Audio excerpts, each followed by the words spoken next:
దీనివల్ల హిందూ మహాసముద్రం నుంచి ఆసియాలోని ప్రధాన ప్రాంతాలను భారత్ గురిపెట్టగలదు హిందూ మహాసముద్రంలోంచే. ఇది 2 టన్నుల బరువు ఉన్న అణ్వాయుధాలను మోసుకెళ్ళగలదు. ఈ బ్యాలిస్టిక్ మిసైల్ 2 టన్నులు కోల్డ్ లాంచ్ పద్ధతిలో పనిచేస్తుంది.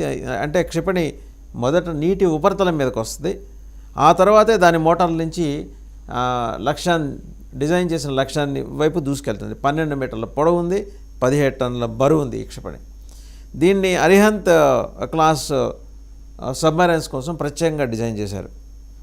దీనివల్ల ఏంటంటే అణుత్రయం అంటే మనం చెప్తున్నాం కదా, భూమి అంటే అగ్ని క్షిపణులు, ఆకాశం యుద్ధ విమానాలు, ఇప్పుడు సముద్రం ఐఎన్ఎస్ అరిఘాత్ ద్వారా ఈ మిసైల్స్ని లాంచ్ చేయడం, K4ని బ్యాలిస్టిక్ మిసైల్స్ని. ఇది అణుత్రయం, దీనివల్ల అణుత్రయం బలోపేతం అవుతుంది. సమర్థవంతంగా భారత్ కూడా అణుదాడులు నిర్వహించగలదు. శత్రువు మనపై మొదటి దాడి చేసినప్పటికీ సముద్రం లోపల దాగి ఉన్న అణు జలాంతర్గాముల ద్వారా తిరిగి తీవ్రమైన దాడి చేసే సెకండ్ స్ట్రైక్ సామర్థ్యం ఇవాళ భారతదేశం సొంతమైంది. సో ఇది చాలా కీలకమైన వ్యవహారమే. అంత తేలిగ్గా చైనా వదిలిపెట్టదు. ఎందుకంటే ఇప్పటికే కడుపులో కారపొడి వేసుకొని చైనా వాళ్ళు తిరుగుతున్నారు. ఎక్కడైనా భారత్ కనిపిస్తే వాళ్ళ కడుపు మంట అంతా తీర్చుకుందామని.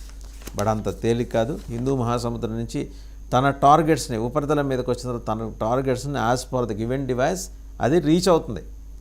రీచ్ అయ్యి హిట్ చేసి మళ్ళీ వెనక్కి వస్తుంది. అలా అంటే ఒక్కసారి ఇమాజిన్ చేయండి, హిట్ చేస్తుంది.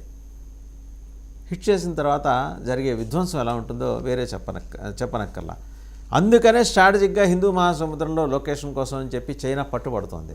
ఉంటే మన సర్విలెన్స్ మన మీద పెట్టి గురిపెట్టి ఇప్పటికే అటు చికెన్ నెక్ దగ్గర ఏర్పాటు చేసుకుంది.